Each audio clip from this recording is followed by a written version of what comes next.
প্রিয় শিক্ষার্থীবৃন্দ, তোমরা কিন্তু শুধুমাত্র 5টা টপিক শিখেই ডাটাবেজ ম্যানেজমেন্ট সিস্টেমে ফুল মার্কস পেতে পারো।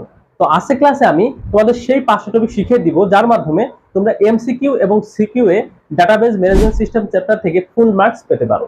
তো শিক্ষার্থীবৃন্দ, তোমরা অনেকেই ভাবো যে ডাটাবেজ ম্যানেজমেন্ট সিস্টেম এই চ্যাপ্টারটা অনেক কঠিন বা অনেক পড়া লাগে, কিন্তু এই ডিবিএমএস চ্যাপ্টার কিন্তু তুলনামূলকভাবে আইসিটির যে অন্যান্য চ্যাপ্টার রয়েছে তার চেয়ে অনেক সহজ এবং অনেক কম পরে এখানে ফুল মার্কস পাওয়া সম্ভব। তো প্রিয় শিক্ষার্থীবৃন্দ, তোমরা যদি আজকে ক্লাসটি 10 থেকে 15 মিনিট একদম ভালোভাবে লক্ষ্য করো, তাহলে কিন্তু তোমরা এমসিকিউ এবং সিকিউ এর জন্য একদম ফুলি প্রিপেয়ার হয়ে যাবে। তো প্রিয় শিক্ষার্থীবৃন্দ, তোমরা যারা আমার চ্যানেলকে এখনো সাবস্ক্রাইব করো নাই, প্লিজ দয়া করে আমার চ্যানেলকে তোমরা সবাই সাবস্ক্রাইব করে দিবে, কারণ এরকম ভিডিও আমি কিন্তু পার্ট বাই পার্ট আরো দিব। তো প্রিয় শিক্ষার্থীবৃন্দ, এখন আমরা তোমাদের সেই 5টা টপিক একদম ক্লিয়ার করে একটা একটা করে ধরে ধরে বুঝিয়ে দিব। তো প্রিয় শিক্ষার্থীবৃন্দ, দেখো এই টপিকটা বোঝানোর জন্য তোমাদের জন্য আমি দুটো টেবিল এখানে এঁকে রেখেছি, যেখানে একটা হচ্ছে স্টুডেন্ট টেবিল আর একটা হচ্ছে গ্রেড টেবিল।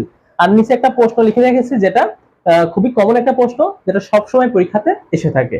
তো আমরা এই 5টা জিনিস জানার পরে দেখবো যে এই প্রশ্নের সাথে কিভাবে রিলেটেড এই 5টা জিনিস, এবং এই 5টা জিনিস জানার ফলেই তোমরা দেখবে তোমাদের যে কোনো প্রশ্নে আসলে দেখবে এর সাথে মিলে যাচ্ছে।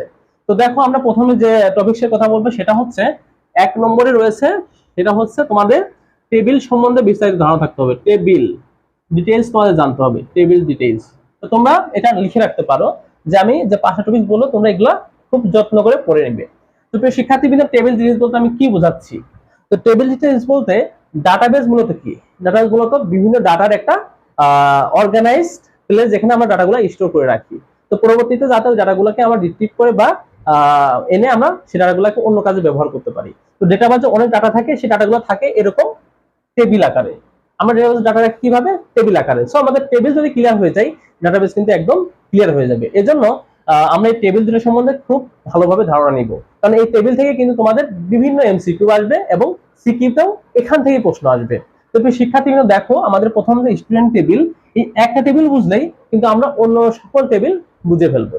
তো শিক্ষার্থীরা দেখো, এখানে স্টুডেন্ট টেবিলে 3টা কলাম আছে, একটা রোল, একটা নেম আর একটা ডিপার্টমেন্ট।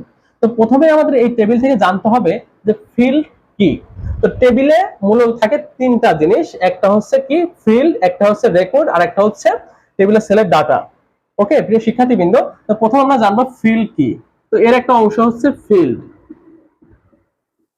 ফিল্ড কি? তো প্রিয় শিক্ষার্থীবৃন্দ, ফিল্ড হচ্ছে ডেটাবেজ ম্যানেজমেন্ট সিস্টেমের সবচাইতে ক্ষুদ্রতম ভিত্তি, যার উপর ভিত্তি করে কিন্তু ডেটাবেজের যে টেবিলগুলো সেটা তৈরি হয়।